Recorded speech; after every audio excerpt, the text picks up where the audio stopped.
Hello students, आज हम नया टॉपिक देखेंगे that is the collenchyma.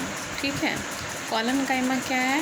That is collenchyma that these tissues that consist all the tissues of collenchyma are the living cells. ये living cells होते हैं और ये इसका बहुत सारा कैरेक्टर जो होता है वो पैरेन्काइमेटस सेल से मिलता जुलता होता है।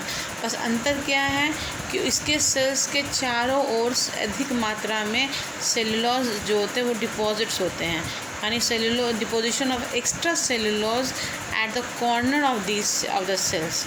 इस कैरेक्टर के कारण इसका नामकरण अलग किया गया, कहा गया कॉलेनकाइमा।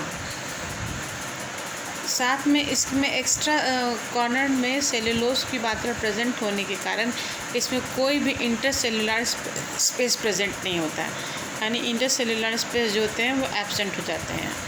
कॉलेनकाइमा जो सेल्स होता है और इलोंगेटेड इन शेप होता है, यानी कि उसकी लंबाई होती है।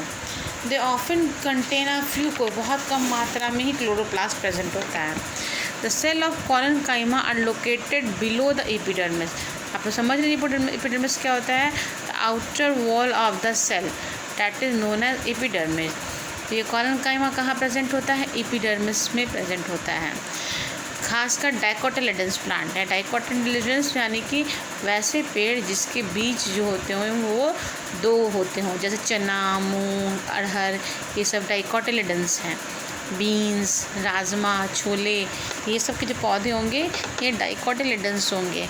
तो इनके पौधे के जो एपिडर्मिस होंगे वहीं पे कॉलेनकाइमा प्रेजेंट होगा। साथ में ये डाइकोटिलेडन्स प्लांट्स में उसके स्टेम के पास प्रेजेंट होंगे, उसके लीफ स्टॉक के पास प्रेजेंट होंगे। दीज सेल्स ऑल्सो अकर इन मिडरिव और डाइकोट लीव्स। साथ में डाइकोट लीव्स यानी डाइकोटिलेडन्स प्लांट्स के जो लीव्स होंगे उसका जो लीव्स है उसके मिडरिव में भी ये प्रेजेंट होता है। Collenchyma is absent in monocot. Monocot में ये जनरली उसके स्टेम्स, रूट्स, लीव्स में प्रेजेंट नहीं होता है, मेनली ये डाइकोट में प्रेजेंट होता है। फंक्शन क्या है? कॉलेनकाइमा जो होता है वो मैकेनिकल टिश्यू है, यानी मैकेनिकल सपोर्ट प्रोवाइड करता है, इलास्टिसिटी प्रोवाइड करता है, टेंसाइल यानी स्ट्रेंथ प्रोवाइड करता है, जिसके कारण पेड़ के टहनियाँ आसानी से मुड़ जाती हैं, पत्तियाँ आसानी से मुड़ जाते हैं। अदरवाइज़ अगर ये प्रेजेंट नहीं होता तो ये ब्रेक डाउन हो जाता। When cell of collenchyma contains chloroplast they manufacture. जब कॉलेनकाइमा अपना क्लोरोप्लास्ट कंटेन करने लगता है तब वो शुगर और स्टार्च का फॉर्मेशन करता है। तीसरा है स्क्लेरेनकाइमा। जो आपके पैरेन्काइमा कॉलेनकाइमा दोनों आपके लिविंग सेल्स थे, लेकिन स्क्लेरेनकाइमा जो हैं वो डेड सेल्स होते हैं और ये दे डिवॉइड ऑफ प्रोटोप्लाज्म, यानी कि प्रोटोप्लाज्म के बिना प्रेजेंट होते हैं। ये लिविंग सेल्स हैं लेकिन without protoplasm. The wall of cell of sclerenchyma greatly thicken and deposition of lignin. जो वॉल होता है स्क्लेरेनकाइमा का बहुत ही थिक होता है। रीज़न क्या है? उसके वॉल्स में लिग्निन का डिपोजिशन होता है, इसलिए इसको लिग्निफाइड कहा जाता है।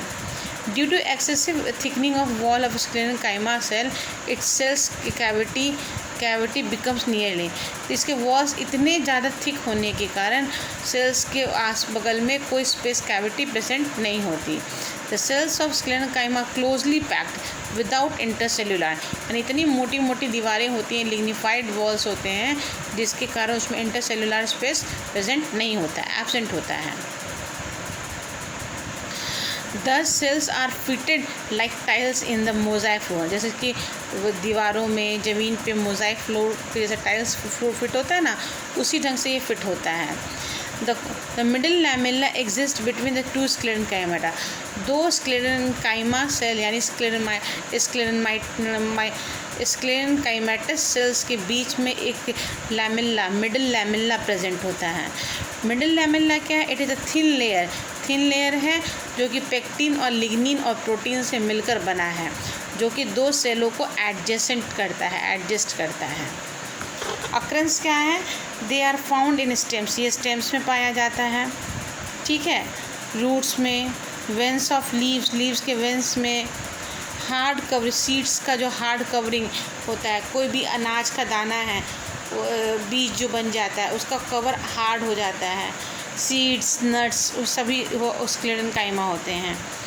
स्क्लेरेट्स are gritty parts of the most ripe fruits and contribute hardness to the seed coats and nut shell. Sclerenchyma क्या है? स्क्लेरेट्स क्या है? ये बहुत ग्रेटी पार्ट्स है, बहुत कठोर हिस्सा है पके हुए फलों का, यानी कि ये बीजों को, नट सेल्स को प्रोटेक्शन प्रोवाइड करने का काम करता है।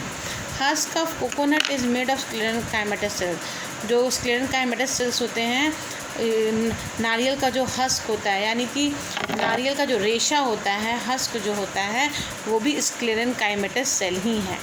It is present in mesocarp of fruit of coconut. ये कहाँ प्रेजेंट है? मीजोकार्प। मीजोकार्प क्या होता है? आप लोग बताया था, एंडोकार्प, मीजोकार्प, एपिकार्प, यानी खाने वाला हिस्सा।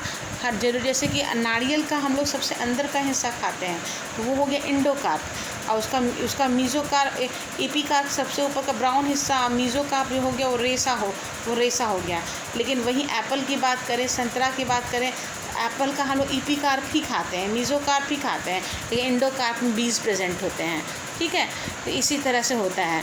तो हम लोग कोकोनट का मीजोकार्प खाते हैं, नहीं खाते हैं। मीजोकार्प क्या होता है? वो स्क्लेरेन्काइमेटस सेल्स होते हैं, जो कि फाइबर्स, मैट्स, रोप्स, ब्रशेस बनाने के काम आता है। फंक्शन क्या है स्क्लेरेन्काइमा का? Is mainly mechanical and protective in function. ये मैकेनिकल है और प्रोटेक्टिव इन फंक्शन है। ये स्ट्रेंथ प्रोवाइड करता है, rigidity, flexibility, elasticity to the plant body. ये फ्लेक्सिबिलिटी प्रोवाइड करता है, रिजिडिटी प्रोवाइड करता है प्लांट बॉडी को। It enable withstand various strengths. में बहुत सारे स्ट्रेंथ्स प्रेजेंट होते हैं। अब हम लोग देखेंगे एपिडर्मिस। एपिडर्मिस नेक्स्ट डे देखेंगे।